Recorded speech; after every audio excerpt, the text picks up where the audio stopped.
Dias atrás foi aniversário do Tony Iommi, Black Sabbath.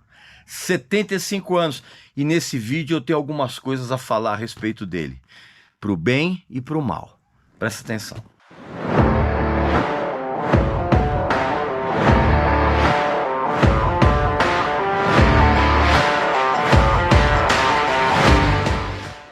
Meu amigo e minha amiga, a editora Belas Letras enlouqueceu de vez e está fazendo uma promoção agora para o carnaval.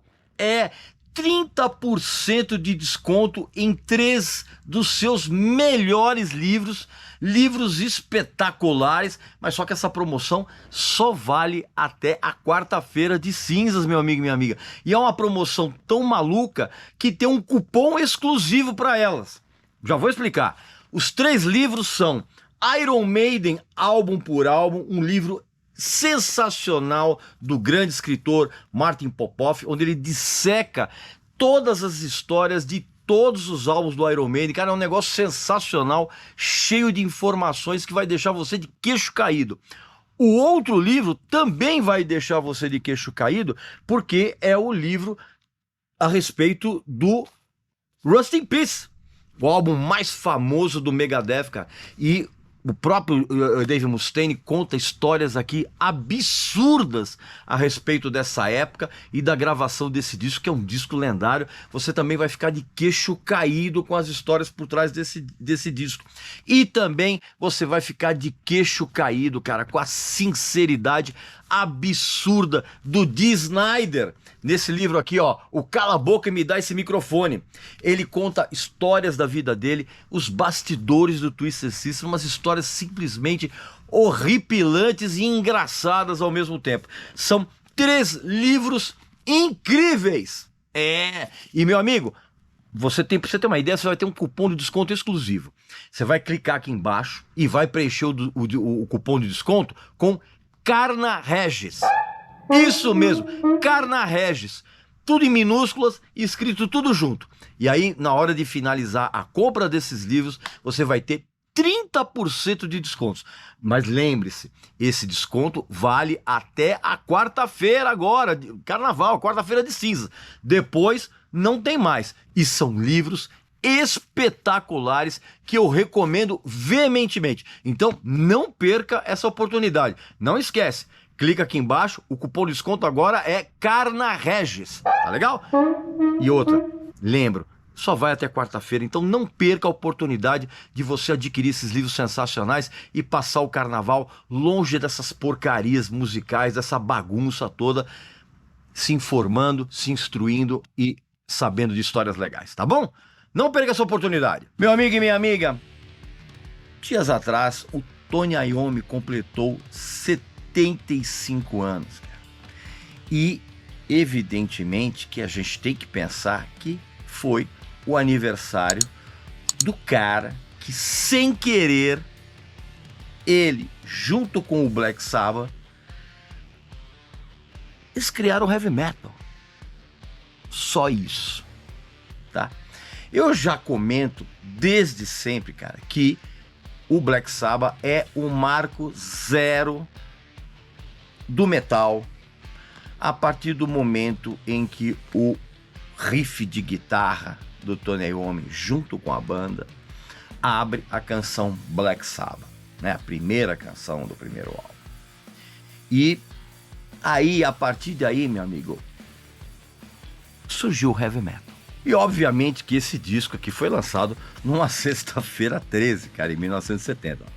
Esse disco aqui, eu já contei tanta história a respeito desse disco, da minha mãezinha, você já tá careca de saber, né? Pois bem, meu amigo e minha amiga, então, obviamente, você sabe que você pode encontrar todas as informações a respeito do Tony Iommi na internet e ler, inclusive, a autobiografia dele, que é sensacional, que é Iron Man, né? É minha jornada pelo céu e pelo inferno com o Black Sabbath. Inclusive, esse livro né? Tá sempre com um desconto aqui da Belas Letras. Você clica aqui embaixo no link, preenche o cupom de desconto, você já sabe muito bem como faz. Então você pode encontrar essas informações aqui no livro, você pode encontrar na internet e tal. Só que, inclusive nesse livro, ele dá a versão dele, né, de tudo que aconteceu, aquela coisa toda. Só que o meu papo com você aqui é outro. Eu tenho que confessar a você, meu amigo e minha amiga, que eu ainda trago na memória a sensação de ver o Tony Iommi junto com o Ozzy Osbourne e o Geezer Butler juntos, lado a lado, num show aqui no Brasil incrível. Claro que a banda secundada pelo excelente baterista Tommy Clufetos. E esse show, cara, eles fizeram aqui em São Paulo, se eu não me engano, foi em outubro de 2013, cara. E eu, sinceramente, eu digo que quase não dá para descrever em palavras o que foi esse show, qual foi a sensação que eu tive ao ver todos os três ali, mais o Clufetos, mas principalmente o Tony Iommi, cara, ao vivo. Eu lembro, inclusive, quando, antes do show começar, começaram a tocar aquelas sirenes, cara, da primeira canção do show, que é War Pigs, né? Que foi War Pigs. E ali, cara, ali o meu cérebro começou a escorrer pelas orelhas, cara. E do meu lado, eu vi gente em estado catatônico, sabe? Sem acreditar que aquilo estava rolando, sem acreditar que a gente estava vendo o Black Sabbath ali. Todas as pessoas que estavam ali, umas 80 mil pessoas, elas, ao longo do show, elas não conseguiam ficar paradas, cara. Elas não ficariam paradas nem se elas tomassem um calmante de búfalo. E aí, nesse show, foi uma cacetada atrás da outra, Into the Void, Snowblind, Under the Sun, Ferris Wear Boots, que mais? Aquela dobradinha com Behind the Wall of Sleep e NIB, Iron Man, tocaram inclusive uma canção muito subestimada, que era Dirty Women, tocaram Children of the Grave e tocaram também, cara, músicas do então mais recente álbum da banda, que era esse aqui, ó, o 13, tá? Eles tocaram, se eu não me engano, Age of Reason, End of the Beginning e uma outra chamada God is Dead, tá? Que inclusive foram três músicas que soaram tão bem ao vivo, cara, que mostram que não só esse disco sobreviveu muito bem ao tempo, cara, como no futuro ele vai ser considerado um clássico, tá? E é óbvio que eles tocaram a antológica canção que é Black Sabbath, e tocaram Paranoid, evidentemente. Então ver aqueles caras em cima do palco tocando absurdamente bem e sorrindo, né? Principalmente pelo astral do show, das caretas que o Ozzy fazia pro Tony Iommi. Foi um show assim divertidíssimo. Aliás, o Ozzy não fazia só caretas, ele ficava fazendo umas dancinhas ali, tentando arrancar uns sorrisos do Tony Iommi, e ele realmente conseguiu, cara. E talvez o Ozzy tenha feito isso para fornecer uma alegria extra, porque naquela época o Tony Iommi estava no meio de da quimioterapia, né? Por conta de um linfoma, né? Então o fato de você ver o Tony Iommi ali do palco, cara, sorrindo, naquela situação de saúde que ele tinha, cara, foi uma grande lição de vida, inclusive para esses popstarzinhos aí, cheio de mimimi, cheio de frescura, cara. Foi assim um show simplesmente inesquecível. E nesse exato momento que eu tô falando isso, as imagens estão aqui na minha mente, cara. E eu tô dizendo tudo isso, cara, porque aconteceu naquele dia algo que poderia jamais ter acontecido se os direitos do nome Black Sabbath não tivessem sido adquiridos pela mulher do Ozzy, a empresária, a Sharon Osbourne. Aliás, eu já contei essa história do porquê que isso aconteceu, uma história absurda. Eu contei, não aposto que você não sabe que eu fiz o Black Sabbath aqui no canal. Pode procurar lá que você vai ver essa história é inacreditável. Então, nada disso poderia ter acontecido se a Sharon, né, a empresária rude e verdadeiro tubarão do showbiz, não tivesse adquirido os nomes do os direitos ao nome do Black Sabbath. Se ela não tivesse feito isso, cara, é muito provável que tudo que a banda fez no passado, cara, fosse enlameado pelas decisões artísticas totalmente equivocadas daquele que muita gente chama de Deus. Bobagem, mas enfim, por causa das decisões do Tony Iommi. Aliás, assim, esses fãs eles formam uma legião de abobalhados que todo mundo é Deus, todo mundo é deusa, todo mundo é diva, uma besteira total. Eu sempre fico muito feliz quando eu vejo muita molecada escrevendo para mim aqui, agradecendo pelas dicas a respeito dos discos do Black Sabbath, que eu sempre comento. Então, para mim há uma esperança, vamos dizer assim, de que o futuro não seja tão sombrio quanto a gente pensa em termos musicais, né? E o Tony Iommi é o clássico caso daquilo que eu não canso de falar. É preciso que você tome muito cuidado na hora de conhecer os seus ídolos, porque você pode quase sempre se decepcionar. É um alerta que eu faço o tempo todo, cara. Em tempos em que ser fã hoje em dia é agir como se você tivesse um retardamento mental e histérico, é como se tudo fosse uma coisa só. É preciso que você tenha muito cuidado caso você resolva abordar alguém que você considera artista. Você pode apostar que, dependendo das circunstâncias, do momento em que você vai encontrar essa semidivindade, cara, é muito provável que você... Aliás, a semidivindade que você enxerga na pessoa. É muito provável que você se decepcione muito. É muito provável que o ouro que você pensa que o seu ídolo na verdade, acaba se transformando em enxofre. Graças a Deus, eu nunca tive esse ímpeto de fã. Entendendo? Eu adoro uma série imensa de artistas e bandas que ainda hoje eu ouço os discos com o mesmíssimo entusiasmo da minha adolescência, o mesmo prazer, mas ao mesmo tempo eu sei reconhecer quando alguém que está nesse panteão pessoal pisa na bola, seja em termos artísticos ou na sua vida pessoal. E eu estou dizendo isso exatamente tendo o Tony Iommi como exemplo, cara. Porque depois que eu li vários livros a respeito dele e do Black Sabbath e do papel que ele teve em tudo que aconteceu com a banda até agora, eu passei a ter uma sensação que é saborosa e é incômoda ao mesmo tempo. Se está totalmente claro que a música do Tony Iommi com o Black Sabbath influenciaram todas as gerações posteriores de jovens que se meteram a fazer heavy metal, e isso vale até para os dias atuais, existe um outro lado.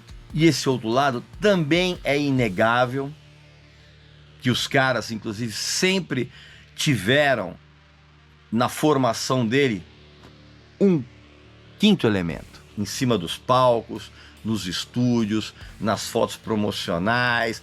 Isso nada era visto, esse quinto elemento, mas ele estava lá, tá? E esse quinto elemento era a cocaína. E as histórias do Tony Iommi mostram como sucesso e fracasso eles convivem, né? Ou conviveram, no caso do Sabá, como se fossem irmãos siameses, como se fossem irmãos chipófagos, sabe? Unidos pelo ventre, cara. Sucesso e fracasso. E em todos esses momentos de alegria e de tristeza, cara, a cocaína estava lá. E aos montes, cara. Assim, em quantidades nababescas, vamos dizer assim, o tempo inteiro. E exatamente isso contribuiu, esse quinto elemento, vamos dizer assim, que foi o responsável para que o Tony Iommi fosse apenas um dos 4 Zé Ruelas que eram os integrantes do Black Sabbath, da formação original. De uma hora para outra, assim, eles viram que o som que eles estavam fazendo era potente, mas eles não tinham a menor ideia de que eles iam transformar o Black Sabbath nesse monstro incontrolável, né? Pro bem e pro mal. Mesmo com o estrondoso sucesso que eles obtiveram, cara, os caras jamais tiveram um nível mínimo de bom senso. E não só de bom senso, eles nunca tiveram um mínimo de autoconfiança, tá? Conhecer a fundo a história do Tony Iommi, por exemplo, é ser jogado o tempo todo em uma sucessão de sonhos e pesadelos, cara. Tudo regado a todo tipo de excesso que você imaginar, cara. Principalmente da cocaína. A explicação de como o Tony Iommi criou aquele som único dele por causa da perda dos 2 dedos da mão direita dele, que você já sabe essa história numa prensa industrial.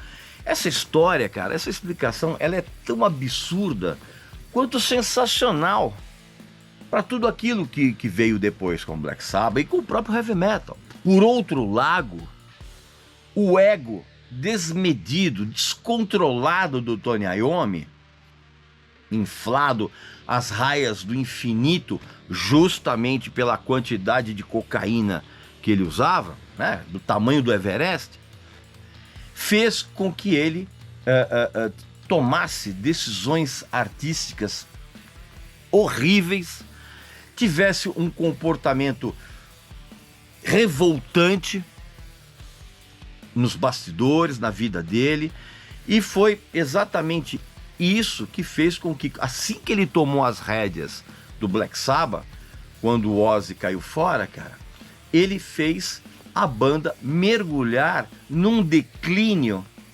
inaceitável. Na verdade, nem foi depois que o Ozzy caiu fora, cara.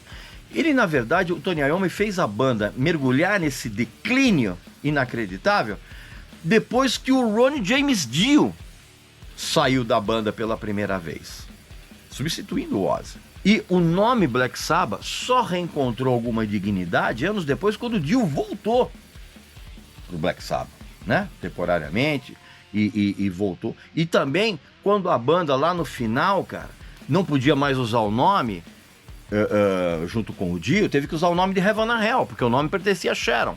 Eu contei essa história lá no Aposto Que Você Não Sabe, que você encontra aqui no canal do Black Sabbath. Você vai procurar lá, você vai entender, cara. E o Tony Iommi nunca foi um cara que soube lidar com confusões com empresários inclusive que roubaram todos os direitos autorais das canções daquela fase clássica, o Ozzy Osbourne. Você tá entendendo? Falcatrua total, cara. Essas confusões, por exemplo, cara, formaram momentos, cara, mais veementes da verdadeira natureza contábil e administrativa da banda, cara, que era um caos total. Aliás, como acontece com muitas bandas famosas. E nesse sentido, por exemplo, cara, o Tony Iommi foi um dos responsáveis por transformar o Black Sabbath num desastre financeiro, né? Muito por culpa dele, assim como foi também por intervenção dele que ele chamou o Ian Gillan para entrar no Black Sabbath, quando eles gravaram esse disco aqui, que todo mundo, grande parte dos fãs brasileiros cultuam, que é o Born Again, e o pessoal, os fãs da banda lá fora e os próprios caras da banda também detestam esse disco, cara. Mas também, o Tony Iommi tomou essa decisão, que foi uma decisão errada, artisticamente falando, né? E eu também conto a história desse episódio lá no Aposto Que Você Não Sabe. Aliás, eu conto um monte de histórias, sabe onde, minha amiga, minha amiga? No meu clube de membros VIP. Lá só para sócios, claro, né? E lá você tem um monte de histórias inacreditáveis, você tem uns vídeos, é tudo exclusivo. Tem vídeos inéditos, tem séries novas, tem Aposto Que Você Não Sabe exclusivo para quem é sócio, tem descontos ainda maiores dos nossos parceiros, você pode assistir a shows de graça ali na faixa, ainda frequentar bastidores. Então, como é que você faz para ser sócio? Fácil. Você clica aqui embaixo em Seja Membro e você vai escolher o teu plano. E lá eu conto um monte de histórias tão horríveis, engraçadas e sensacionais como essa da entrada do Ian Gillan no Black Sabbath. E aí, meu amigo e minha amiga, o Black Sabbath, enquanto dirigido pelo Tony Iommi, lançou discos fraquíssimos. E o que acontece? A banda certamente mergulharia num final deprimente se a Sharon não tivesse tomado, vamos dizer assim, o nome de volta. E aí sim foi feita essa turnê final, lançaram o 13, e aí deu tudo certo. O Tony Iommi, e o Tony Iommi principalmente, cara, se reergueu artisticamente até, e financeiramente não vou nem te falar. Então no final das contas, cara, o Tony Iommi, ele conseguiu dar a volta por cima. Não apenas na carreira dele, mas na vida. O cara venceu um linfoma. Ele tá vivo. Ele completou 75 anos. E pode ter certeza que o Tony Iommi, cara, depois de tudo que ele fez e passou, ele tem muito a comemorar. Pois bem, meu amigo e minha amiga, é isso que eu queria falar a respeito do Tony Iommi. Claro que a gente tem que enaltecer o cara, mas também a gente não pode esquecer da monte de burradas que ele fez. Então, deixa aqui nos comentários o que você pensa a respeito do Tony Iommi, tá? E também, claro, não esqueça de fazer a inscrição aqui no canal e se tornar sócio do nosso clube de membros VIP, tá bom? Basta você clicar aqui embaixo em Seja Membro e escolher o seu plano e você vai se divertir com um monte de material inédito e exclusivo. Tá bom? Então, um abraço, saúde para você, para sua família, para seus amigos e até a próxima.